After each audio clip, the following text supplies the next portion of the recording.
നമസ്കാരം. കേരള രാഷ്ട്രീയത്തിൽ നിൽക്കക്കള്ളിയില്ലാതെ ഇപ്പോൾ വെറും വട്ടപൂജ്യമായി തന്നെ മാറിയിരിക്കുന്ന ആളാണ് ജോസ് കെ മാണി.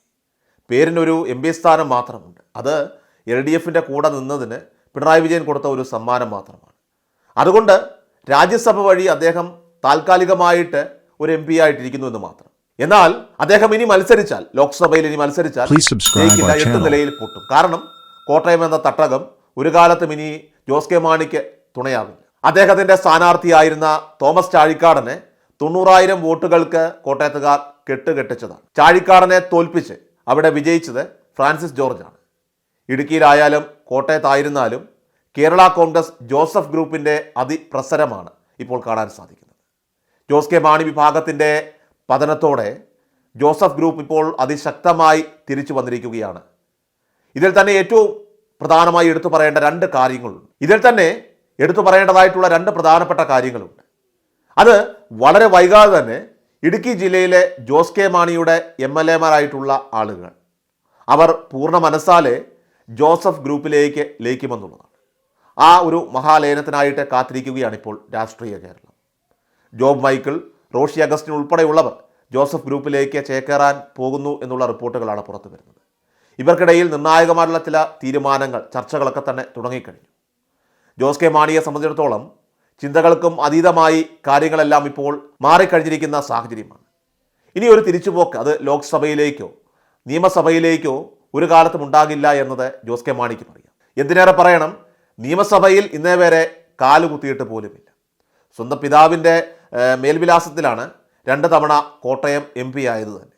അതല്ലാതെ കൃത്യമായി ഒരു നേട്ടം ജോസ് കെ മാണിക്ക് രാഷ്ട്രീയത്തിൽ പറയാനേ ഇല്ല എന്നുള്ളതാണ് യാഥാർത്ഥ്യം. അതുമാത്രമല്ല, പരമ്പരാഗതമായി രാഷ്ട്രീയത്തിലൂടെയൊക്കെ നേടിയ പണം, സ്വത്ത് ഇവയൊക്കെ എങ്ങനെ വന്നിട്ടുള്ളതാണെന്ന് EDയോ അതല്ലെങ്കിൽ കേന്ദ്ര അന്വേഷണ ഏജൻസികളോ പരിശോധിച്ചാൽ ജോസ് കെ മാണി വെട്ടിലാകുമെന്ന കാര്യം ഏറെക്കുറെ ഉറപ്പാണ്. അതുമാത്രമല്ല, എല്ലാത്തിനും കണക്ക് പറയേണ്ടതായിട്ട് വരികയും ചെയ്യും. ഏതായാലും 5 MLA മാരുള്ള ജോസ് കെ മാണി വളരെ വൈകാതെ തന്നെ ജയരാജിൻ്റെ മാത്രം ഒരു നേതാവായി മാറും എന്നുള്ളതാണ് ഇനി കാത്തിരുന്ന് കാണേണ്ടത്. കാരണം റാന്നി MLA പ്രമോദ് നാരായണൻ പോലും കൃത്യമായി കോൺഗ്രസിലേക്ക് എന്ന് പറഞ്ഞിരിക്കുന്ന ഒരു സാഹചര്യമാണ്. രാജു എബ്രഹാം നേരത്തെ തന്നെ CPIMുമായിട്ടുള്ള സഹകരണം അവസാനിപ്പിക്കാൻ തയ്യാറായി നിൽക്കുമ്പോൾ പ്രമോദ് നാരായണൻ കോൺഗ്രസിൽ ചെന്നാൽ അവിടെ സീറ്റ് കൊടുക്കുമോ എന്നുള്ള കാര്യം അത് വലിയൊരു സംശയം തന്നെയാണ്. റാന്നി സീറ്റ് CPM പറഞ്ഞതിൽ പ്രകാരം മുന്നണി മര്യാദയുടെ പേരിലായിരുന്നു 2021 രാജു എബ്രഹാം വിട്ടുകൊടുത്തത്. അങ്ങനെയാണ് പ്രമോദ് നാരായണൻ അവിടെ ജയിക്കുന്നത്. എന്നാൽ 2026 നിയമസഭാ തെരഞ്ഞെടുപ്പിൽ അത്തരമൊരു സാഹചര്യം ഉണ്ടാവുകയില്ല എന്ന് ഇപ്പോൾ ഉറപ്പായിരിക്കുകയാണ്.